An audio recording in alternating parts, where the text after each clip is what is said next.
Sizda ovqat hazm qilish jarayoni buzildi, og'izda achchiqdan paydo bo'ldi. O'ng past qovurg'osida og'riq bor. Shifokorga bordingiz. Shifokor u tufagingizda tosh bor ekan, operatsiya qilish kerak dedi-yu, lekin siz operatsiyadan qo'rqyapsizmi? Unda bu video siz uchun. Assalomu alaykum. Men ismim Shuhrat, soham bo'yicha farmatsevt texnologman. O'zbekistonda 15 yildan beri yangi dori turlarini yaratish, ularni ishlab chiqarish bilan shug'ullanaman.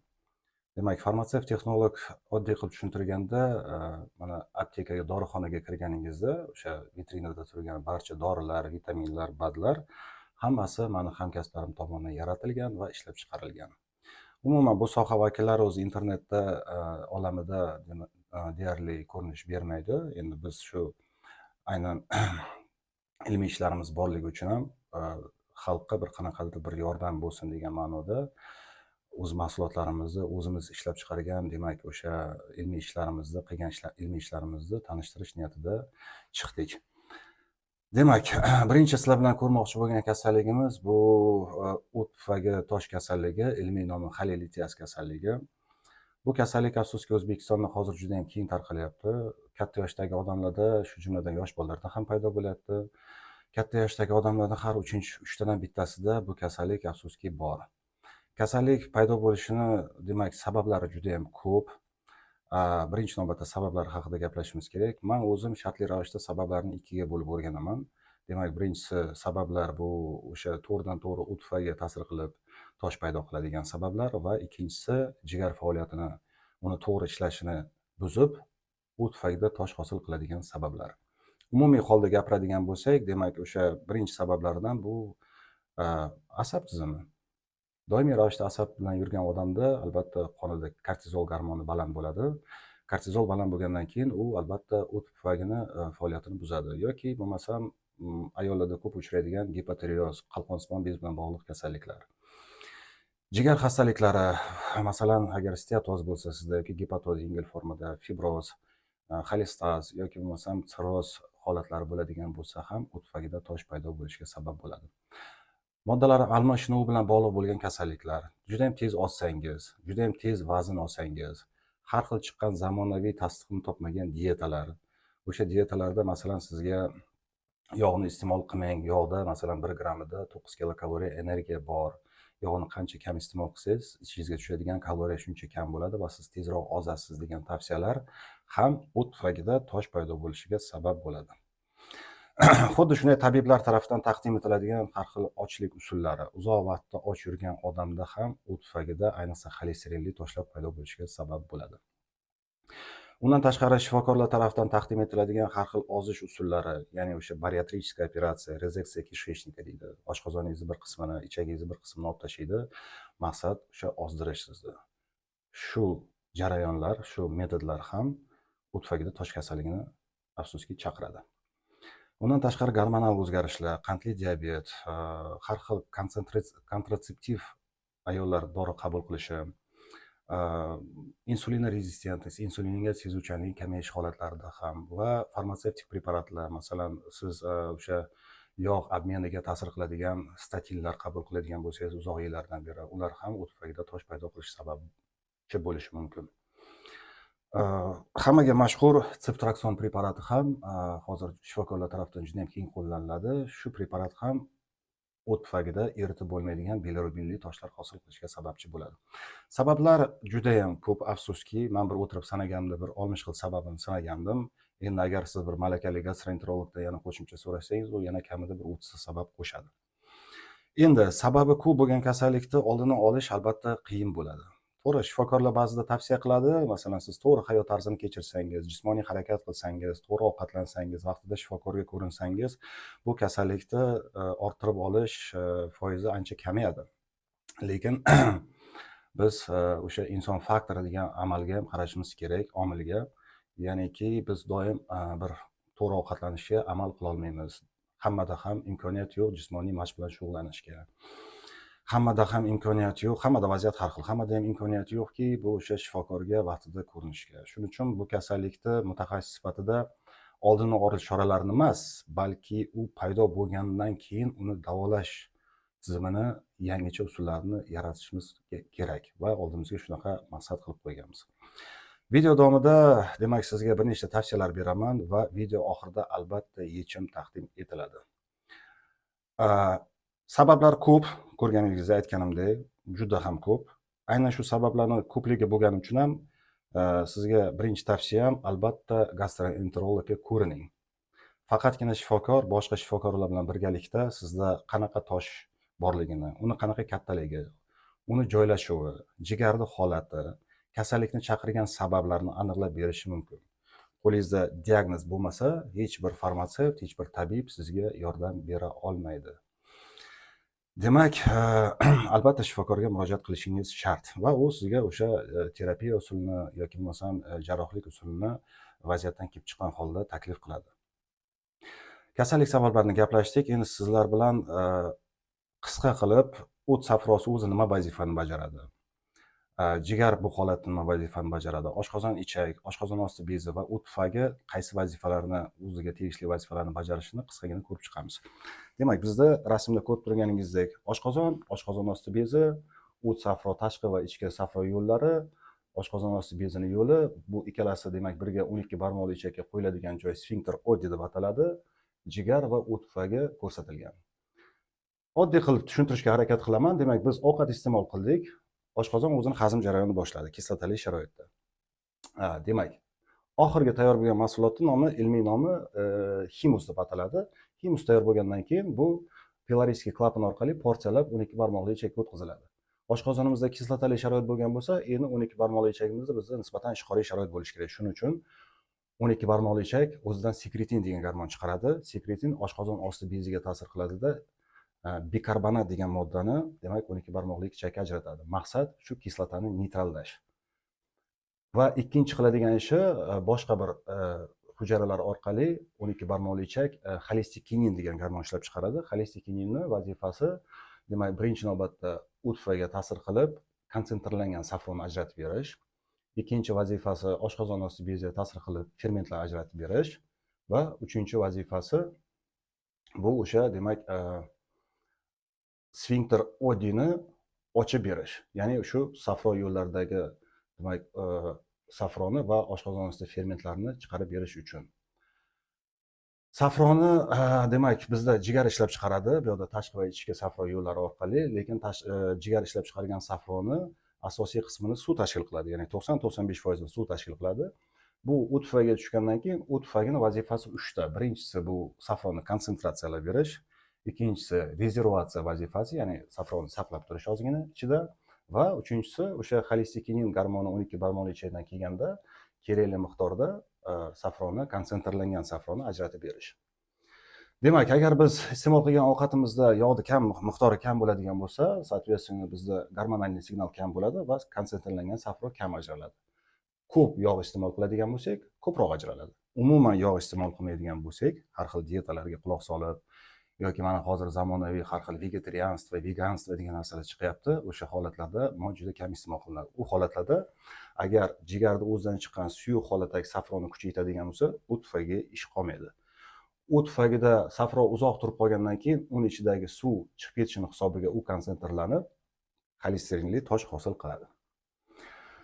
Qisqa ko'rib chiqdik. Demak, safroni asosiy vazifasi bu bitta vazifasi bor o'zi to'g'rirog'i 12 barmoqli ichakda. Bu o'sha yog' molekulasini emulgatsiyalash. Emulgatsiya nima deganda oddiy qilib tushuntiraman. Masalan, sizda mana bunaqa katta ko'rinishdagi yog' molekulasi bor. Bu yog' molekulasiga to'g'ridan-to'g'ri oshqozon osti bezidan chiqqan lipaza fermenti ta'sir qila olmaydi. Yog'ni o'zi mono yog'larga, mono kislotalarga, yog' kislotalarga va glitserinlarga parchalaydigan shu lipaza bo'ladi. Aynan shu yog' katta molekulasini kichikroq qilib berish vazifasini esa safro bajaradi, ya'ni emulgatsiya. Endi yog' molekulasini kichikroq qilgandan keyin ana unga endi lipaza ta'sir qilib, o'sha mono yog'larga parchalab beradi. Agar shu jarayon buziladigan bo'lsa, albatta bizda hazm jarayoni buziladi. Hammasi aniq ketma-ketlikda tuzilgan. Endi oddiy misol tariqasida yana bir ko'rsataman, hayotiy misol tariqasida. Misol uchun mana bizda rasm idishda suv va yog' bor. Ikkalasi ko'rib turganingizdek aralashmay turibdi. Endi buni ichiga safro qo'shadigan bo'lsak, bizda holatda bu oddiy kir yuvish idish tovoq yuvish vositasi. Buni qo'shganimizdan keyin ozgina aralashtirib olsak, mana ko'rib turganingizdek yog' bilan suv aralashib ketdi. Mana shu jarayonni aynan emulgatsiya deydi. Emulgatsiya bo'lmaydigan bo'lsa, yog'imiz lipaza ferment ta'siriga uchramaydi va hazm jarayoni buziladi. Safroni vazifasi 12 barmoqli ichakda faqat shu. Demak, emulgatsiya degan tushuncha bor va yana sizlarga bir informatsiya berib o'tishim kerak. Dispergatsiya degan narsa bo'yicha. Dispergatsiya yog' bilan suv o'rtasida ham xuddi shunaqa jarayon, faqatgina emulgatsiyada yog' bilan suv aralashgandan keyin stabil holatda qoladi, a dispergatsiyada esa ajraladi va ma'lum vaqt o'tgandan keyin suv bilan yog' yana alohida ajraladi. Lekin bizga aynan shu dori vositasini yoki preparat yaratayotgan paytimiz bu fizikaviy holat ham asqotadi. Chunki bu dispergatsiya bizda o'sha oshqozon ovqatda himusda yog'ni bir xil taqsimlanishiga yordam beradi. Bu albatta fermentativ ta'sirni ham oshiradi. Tak, demak, sizlar bilan yana ko'rib chiqishimiz kerak bo'lgan narsa bu albatta tosh xillari. Bizda qanaqa o'zi tosh xillari bor? Demak, bizda ko'pincha uchraydigan bu xolesterinli toshlar. Xolesterinli toshlar kasallarda odatda 85% uchraydi. Undan tashqari kalsiyli toshlar 10% kasallarda uchraydi va bilirubinli toshlar 5% kasallarda uchraydi. Kalsiyli va bilirubinli toshlarni eritishda umuman imkoniyati afsuski yo'q. Lekin ularni foizi kam bo'lgani uchun va ularni oldini olish imkoniyati bor. Demak, kalsiyli toshlar odatda yillar davomida o'tgandan keyin paydo bo'ladigan narsa. Masalan, siz hozir mana 2025-yil noyabr bo'ladigan bo'lsa, siz 2024-yilda o't tufagini borib o'zingiz qilib tekshirtirdingiz. Hech qanaqa tosh yo'q edi. Va 1 yil o'tib, siz 2025-yil noyabrda o't tufagini tekshirganingizda, sizda o't tufagingizda tosh paydo bo'lgan bo'lsa, 95% holatda sizda aynan xolesterinli tosh bo'ladi. Kalsiyli toshlarni paydo bo'lish uchun yillar vaqt kerak. Shuni inobatga olinglar. Agar siz vaqtida hech bo'lmasa 1 yilda bir marta o't tufagingizni o'zingizga borib tekshiradigan bo'lsangiz, mana shu toshlarning hosil bo'lishini oldini olasiz. Va uchinchi bu bilirubinli toshlar agar sizda hosil bo'ladiki, faqatgina jigar faoliyati buzilganda. Masalan, o'sha 1 yil ichida siz bir qattiq kasal bo'ldingiz, ko'p miqdorda seftrakson oldingiz yoki qanaqadir farmatsevtik preparatlar ichib yuribsiz yoki bir masalan ximikatlar ishlab chiqaradigan zavodlarda jigarga katta miqdorda ziyon keltiradigan ishxonalarda ishlayotgan bo'lsangiz, jigarda salomatligiga ta'sir qiladigan, ana unda mana shu bilirubinli toshlar paydo bo'lishi mumkin. Buni ham vaqtida tekshirib tursangiz, buni jigarda salomatligiga qarab, jigarda vaqtida davolasangiz, bu toshlarni demak hosil bo'lishini oldini olamiz. Demak, bizda asosiy ko'rib chiqaradigan va eritish qo'limizdan keladigan tosh bu faqatgina xolesterinli tosh. Buni albatta hozir biza ilmiy aynan qanday qilib eritishni usulini tushuntiramiz. Undan oldin demak tibbiyotda, terapiyada va jarrohlikda aynan qanaqa asosiy usullarni foydalanishni bir ko'rib chiqishimiz kerak. Demak, bizda terapiyada asosan ursodezoksixolova kislota degan preparat ishlatiladi. Bu o'sha targovoy markasi Ursasan, Ursarex, Ursafalk, har qanaqa ursa so'ziga boshlanadigan dorilar. Uni tarkibida hammasida bir xil modda o'sha ursodezoksixolova kislota bo'ladi. Ursodezoksixolova kislota demak uni faqatgina xolesterinli toshlarda qo'llaniladi va uni albatta o'zini kamchiliklari bor. Ya'niki sizda o'sha xolesterinli tosh uzoq yillardan beri saqlangan bo'lsa va uni o'sha sirtqi qavati qattiqlashgan bo'lsa, bu dorini o'zi ta'siri bermaydi. Yoki bo'lmasam sizda tosh kattaligi 1-1,5 santimetrdan katta bo'lganda ham bu dorining ta'siri o'sha deyarli yo'q. Yomon tarafi yana bu dorini uzoq yillar davomida ichirish kerak, keyin dorining qimmatligi va ursodezoksixolova kislota o'zi tabiatdan oshqozonni faoliyatini buzadigan narsa. Ya'niki oshqozonga tushishi kerak bo'lmagan modda. Shuning uchun bu preparat o'zi nimagadir meditsinamiz aynan shu jarrohlik usullarini yangi yaratishda qaratilyapti, lekin terapiya demak o'sha yangi usullarni yaratishga umuman e'tibor qaratayotgani yo'q. Uni ham sababini men tushuntiraman video davomida. Demak, ursodezoksixolova kislotaning eng katta kamchiligi shundaki, bu o'zi jigar safrosini tarkibiga kiradi.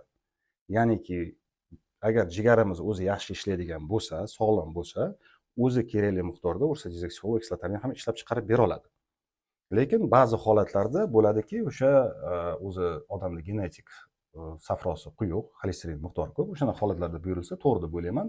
Lekin o'zi sizda safro shundoq ham suyuq bo'ladigan bo'lsa va jigar zarar ko'rgan bo'lsa, agar jigarni sog'lig'ini yaxshi tiklaydigan bo'lsak, bu dorida o'zi aslida hech qanaqa hojat qolmaydi. Xullas, vazifasi bitta ursa dezoksirixollik kislotani o't safrosini suyultirib berish. Bo'ldi. Boshqa deyarli vazifasi yo'q.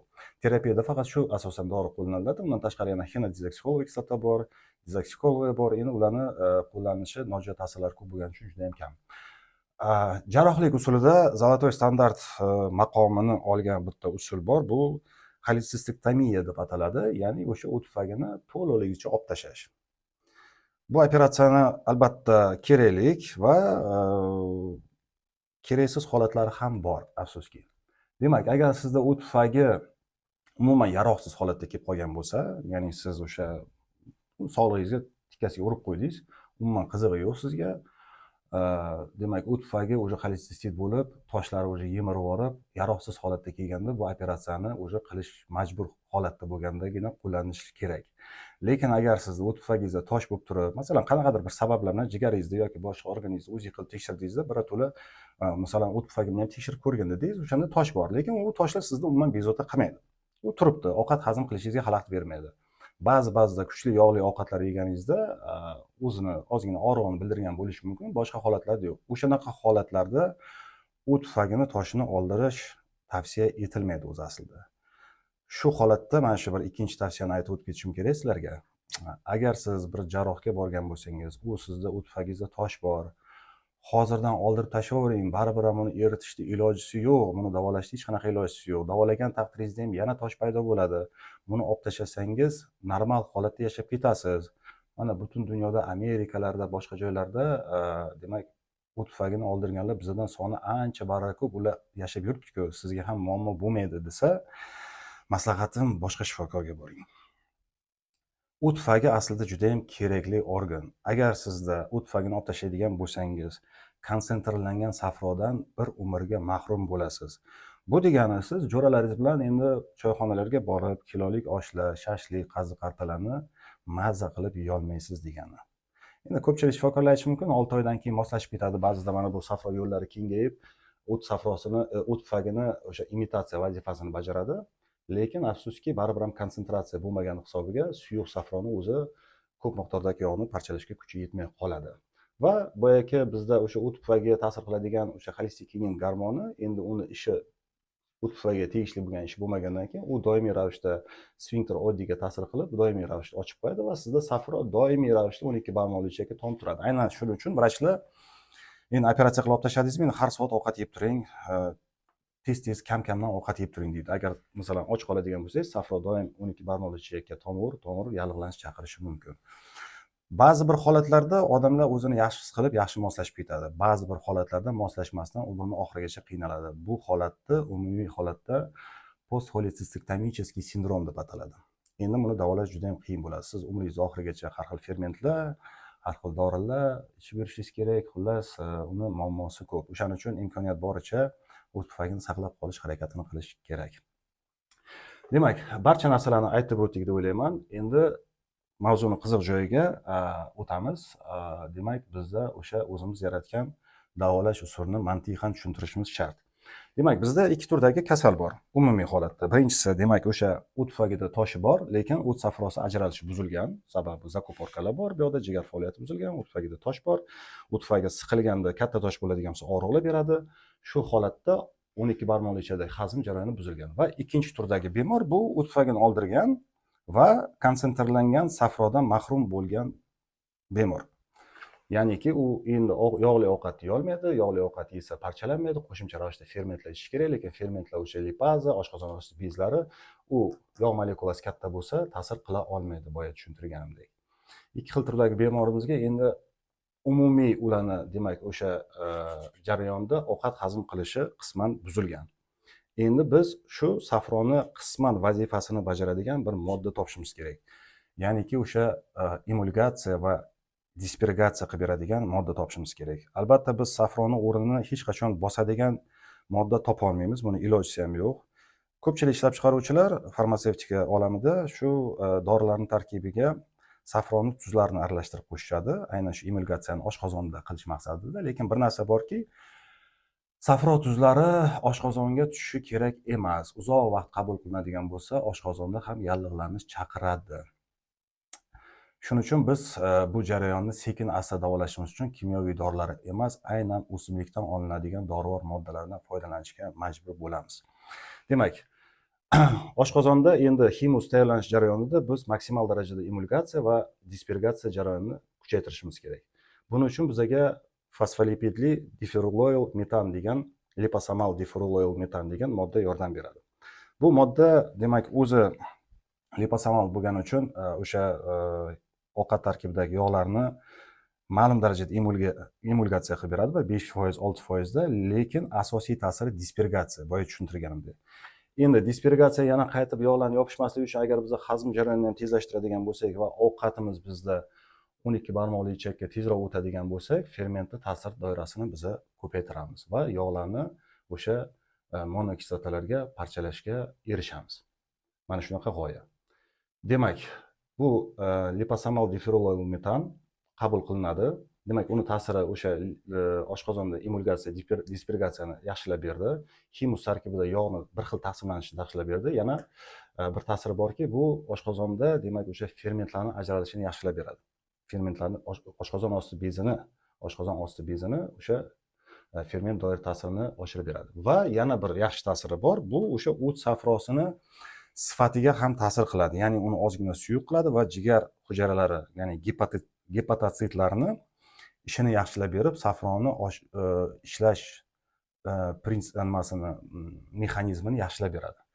Yana bir tarafi bor, juda bir tonkish tarafi. Bizda endi agar himusdan 12 barmoqli ichakka o'tganda o'sha gormonal signal bordi-ku, agar bizda yog' o'sha tushadigani ancha dispergatsiyalanib, emulgatsiyalangan bo'lsa, xolesterin gormoni nisbatan kamroq ajraladi va bor o't tufagimizga kamroq nagruzka tushadi. Ya'ni u siqilishi kamayadi. Bu sun'iy ravishda gipokineziya chaqirish deyiladi. Bu narsa bizga nima uchun kerak? Agar sizda o't tufagingizda to'la tosh bo'ladigan bo'lsa va o'sha ovqat yeganingizda o't tufagi siqilib, tosh bilan ichida kontakt bo'ladigan bo'lsa, bu o'sha og'riqni olish uchun juda ham asqotadi. Shunaqa ta'siri ham bor. Va keyingi jarayon bizda demak o'sha oshqozonda ikki xil kasalimizda oshqozonda 12 barmoqli ichakda demak hazm jarayonini yaxshiladik. Endi asosiy maqsadimiz jigar faoliyatini tiklashimiz kerak. Jigar faoliyatini tiklaydigan bo'lsak, bizda yana safro ajralishi, xolestas kasalligi yo'qoladigan bo'lsa, bizda doimiy ravishda safro tomib turadigan bo'lsa, mana bu o't tufagimizda xolesterinli toshni eritishga imkoniyat bo'ladi. Bir narsani aytib o'tishim kerak, har qanaqa davolash usuli o't tufagi o'ziga nisbatan qaratilgan bo'lsa, bu afsuski hech qanaqa natija bermaydi. Chunki boya aytganimdek, o't tufagi o'zida hech qanaqa fizikaviy, kimyoviy jarayonlar yo'q. O'zidan hech qanaqa gormon ajratmaydi, o'zi safronni ishlab chiqarmaydi. Uni vazifasi o'sha 3 ta narsa: yig'ib turish, signal kelganini ajratish va safronni quyuqroq konsentratsiya qilib berish. O't tufagini ishlashini oddiy misolda yana ko'rsatib tushuntirishim mumkin. Misol uchun mana qishloqlarda odamlar qatiq qilishadi. Mana o'sha qatiq xaltalarda kefirni solgandan keyin o'sha qatiq xaltadan, o'sha toshkentliklar aytgandek suzma xaltalardan suv chiqish hisobiga o'sha kefir sekin-astaligidan 1 kundan 2 kundan keyin qatiqqa aylanadi. Lekin agar shu qatiq xaltani shu turish qoldiradigan bo'lsangiz, u o'sha qotib qoladi. Ya'ni biz har ovqat iste'mol qilganimizda yog' iste'mol qilmaydigan bo'lsak va o't tufagini bo'shatmaydigan bo'lsak, bu o't tufagida o'sha konsentratsiyalanib, sekin-asta xolesterinli toshga aylanadi. Demak, davolanishimiz asosiy maqsadi oshqozonda emulgatsiya, dispergatsiyani yaxshilash va jigar salomatligini endi biz yaxshilashimiz kerak. Bunga bizga transresveratrol, bosveliyoviy kislota va silimarin yordam beradi va undan tashqari umumiy holatini yaxshilaydigan bioperin moddasi bor. Bularni qo'shganimizda bizda jigar faoliyati ancha yaxshilanadi va safroga doimiy ravishda, o't tufagiga doimiy ravishda yangi safroni kelib turishi, oshqozon hazm qilish jarayonini tezlashtirganimiz hisobiga doimiy ovqat yeyishimizni xohlashimiz, ya'ni har o'sha 3 soatda, 4 soatda ovqatimiz tez hazm bo'lib, yaxshi bo'lib hisobiga safro doim yangi safro tushib turgan hisobiga xolesterinli tosh xohlaymizmi, xohlamaymizmi, sekin-astalik bilan erib boshlaydi. Boshqa usuli yo'q. Men usulni har holda men topib olganim yo'q. Endi boshqa usuli yo'q deb aytish ham noto'g'ri, balkim kimdir yaratgandir, lekin men erishgan usul faqatgina shu hozircha. Kalsiyumni, bilirubinni aytganimdek eritishda imkoniyati yo'q bu holatda. Demak, yangi safro tushyapti, har doim demak jarayon tiklandi, jarayon tiklangandan keyin yangi safro doim tushyapti, xolesterinli toshimiz sekin-sekin erishyapti. Mana shu mexanizmni inobatga olgan holda men mana bu Regipol degan preparatni ishlab chiqardim. Bu Rigipol preparatini men ishlab chiqarishimga adashmasam kamida 5 yil vaqtim ketdi va oxirgi 3 yilda O'zbekistonda ro'yxatdan o'tkazib ishlab chiqaryapman. Endi bu preparat bo'yicha sizlarga videoning ikkinchi qismida to'liq ma'lumot beraman, chunki bu yerda shunaqa ma'lumot ko'payib ketadi, adashib ketishingiz mumkin. Videoning ikkinchi qismida ko'rishguncha.